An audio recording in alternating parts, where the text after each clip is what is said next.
Assalamualaikum warahmatullahi wabarakatuh. Kembali lagi di my YouTube channel. Nah, di sini pada video kali ini saya akan menyampaikan materi di mata kuliah Pendidikan Pancasila. Dimana sekarang saya sudah berada di semester 2 dan alhamdulillah dan insya Allah saya akan lanjut ke semester 3. Nah, dimana materi Pancasila ini saya akan membahas tentang Pancasila sebagai sistem filsafat. Terlebih dahulu teman-teman harus tonton sampai habis ya, dan jangan lupa klik like, comment, dan subscribe. Terima kasih. Oke teman-teman, kita lanjut saja. Materi yang pertama yang akan kita bahas tentu tentang konsep dan urgensi Pancasila sebagai satu sistem filsafat. Dan ada beberapa informasi yang saya dapat bahwa maksudnya ada beberapa pertanyaan yang saya dapat.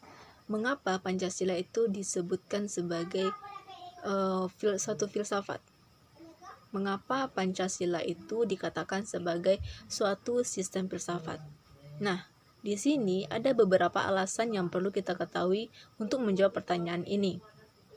Di mana saya mendapatkan informasi dari berbagai buku pendidikan untuk khusus kuliah di universitas, di mana dalam buku itu menjelaskan bahwa yang pertama, dalam sidang BPUPKI jatuh pada tanggal 1 Juni tahun 1945, Soekarno memberikan judul pidatonya yaitu yang berjudul Filosofis Grand Slam. Filosofis Grand Slam daripada Indonesia Merdeka. Nah, itulah judul pidato yang diberikan oleh Soekarno. Dan yang kedua yaitu dinamakan sebagai Pancasila sebagai Weltan Count. Dan itu artinya adalah nilai-nilai yang berkembang atau nilai-nilai Pancasila yang merupakan sesuatu yang telah ada dan berkembang di masyarakat Indonesia dan kemudian disepakati sebagai dasar negara atau disebut sebagai filosofis Grand Slam, di mana istilah itu sudah digunakan, sudah diberikan oleh Soekarno pada saat ia membacakan pidatonya pada saat sidang BPUPKI yang jatuh pada tanggal 1 Juni tahun 1945. Sedangkan urgensi artinya refleksi filosofis mengenai Pancasila sebagai dasar negara. Menurut ahli yang saya kutip di beberapa buku, menjelaskan bahwa makna Pancasila itu merupakan salah satu pengolahan filosofis sebagai dasar negara dan ditunjukkan kepada beberapa aspek yang perlu kita ketahui. Di antaranya yaitu yang pertama dapat diberikan tanggung jawab rasional, dan yang kedua dijabarkan menjadi operasional, dan yang ketiga menjadikan kerangka evaluasi terhadap yang bersangkutan. Nah, itulah beberapa aspek yang saya ambil dari beberapa menurut para ahli. Nah, itulah konsep dan urgensi dari Pancasila sebagai suatu sistem filsafat. Dan poin yang kedua yang kita bahas itu tentang kajian Pancasila sebagai genetivus objektif dan genetivus subjektif, di mana kedua ini memiliki arti masing-masing. Yang pertama kita bahas tentu tentang genetivus objektif. Itu artinya adalah nilai-nilai Pancasila yang dijadikan sebagai objek, yang dicari landasannya sebagai filosofis berdasarkan sistem-sistem dan cabang-cabang filsafat yang berkembang di dasar negara. Dan sedangkan yang kedua yaitu tentang genetivus subjektif. Itu artinya adalah nilai-nilai Pancasila yang dipergunakan untuk mengkritisi berbagai aliran filsafat yang berkembang, baik itu menemukan tentang hal-hal tentang nilai ataupun nilai-nilai makna dari Pancasila. Nah, itulah pemahaman menurut saya, dan saya ambil dari berbagai informasi terkait dengan apa arti dari genetivus objektif dan genetivus subjektif. Sekarang kita membahas materi selanjutnya yang pada poin ketiga yaitu tentang landasan ontologis filsafat Pancasila. Nah, menurut informasi yang saya baca, itu artinya adalah di mana sebuah pemikiran filosofis yang terdiri atas hakikat dan raison d'être sila-sila Pancasila sebagai dasar filosofis yang berkembang di daerah Indonesia. Nah, oleh karena itu perkembangan nilai-nilai Pancasila terhadap sila-sila Pancasila itu sangat berpengaruh dan juga sangat diperlukan, karena ini merupakan sebagai bentuk dari pengakuan sebagai atas modus eksistensi bangsa Indonesia.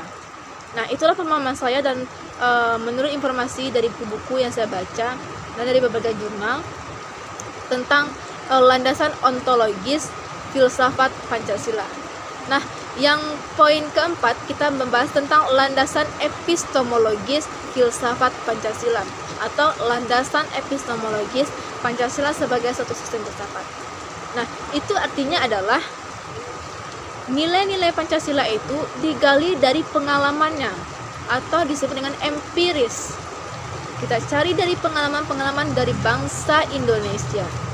Kemudian disintesiskan menjadi sebuah pandangan tentang kehidupan masyarakat, tentang kehidupan berbangsa, dan juga tentang kehidupan bernegara. Nah, itulah informasi yang saya dapat dan dari berbagai sumber referensi jurnal ataupun buku tentang pemahaman landasan epistemologis filsafat Pancasila atau landasan epistemologis tentang filsafat Pancasila. Nah, materi terakhir yaitu tentang landasan aksiologis filsafat Pancasila. Nah, ini artinya adalah nilai-nilai atau kualitas ini terkandung juga di dalam sila-sila Pancasila. Nah, ini filsafat, maksudnya Pancasila sebagai satu sistem filsafat ini sangat terkait sekali dengan sila-sila Pancasila. Karena karena sila-sila Pancasila itu memiliki makna atau kandungan arti, banyak juga arti yang perlu kita pahami, dan ini juga sangat diperlukan dan sangat berpengaruh sekali pada sila-sila Pancasila, karena ini merupakan sebagai suatu bentuk atas modus eksistensinya bangsa Indonesia, seperti yang saya bilang tadi pada poin ketiga tentang landasan ontologis filsafat Pancasila. Nah, di landasan aksiologis filsafat Pancasila ini memiliki makna atau kualitas atau nilai-nilai yang terdapat pada sila-sila. Nah, itu ada 5. Yang pertama, maksudnya sila yang pertama itu memiliki kandungan atau mengandung arti, kualitas monoteis, kekudusan, dan juga sakral. Nah, itu makna dari kandungan dari sila yang pertama. Sedangkan sila yang kedua yaitu tentang kemanusiaan.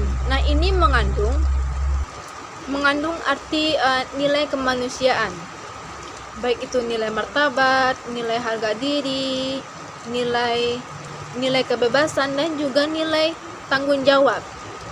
Dan itulah maksud dari kandungan dari sila yang kedua tentang kemanusiaan. Sedangkan sila yang ketiga yaitu tentang persatuan. Persatuan ini mengandung arti makna solidaritas dan juga kesetiakawanan. Nah, perlu teman-teman ingat ya, makna dari persatuan sila yang ketiga yaitu persatuan mengandung makna arti solidaritas dan juga kesetiakawanan. Sedangkan sila yang keempat mengandung nilai demokratis, nilai musyawarah, mufakat, dan juga berjiwa besar. Dan yang terakhir yaitu sila yang kelima. Sila yang kelima itu tentang keadilan sosial. Ini mengandung arti makna tentang kepedulian kita terhadap sesama lain dan juga menanamkan diri untuk membudayakan hidup bergotong royong. Nah, baiklah teman-teman sekalian, itulah pemahaman dari saya tentang materi Pancasila, di mana materi Pancasila ini materinya itu tentang Pancasila sebagai satu sistem filsafat. Baiklah, sekian video saya kali ini. Jika ada kesalahan saya mohon maaf. ada kesalahan kata atau kesalahan yang saya ucapkan, saya mohon maaf. Dan saya akhiri, Assalamualaikum warahmatullahi wabarakatuh.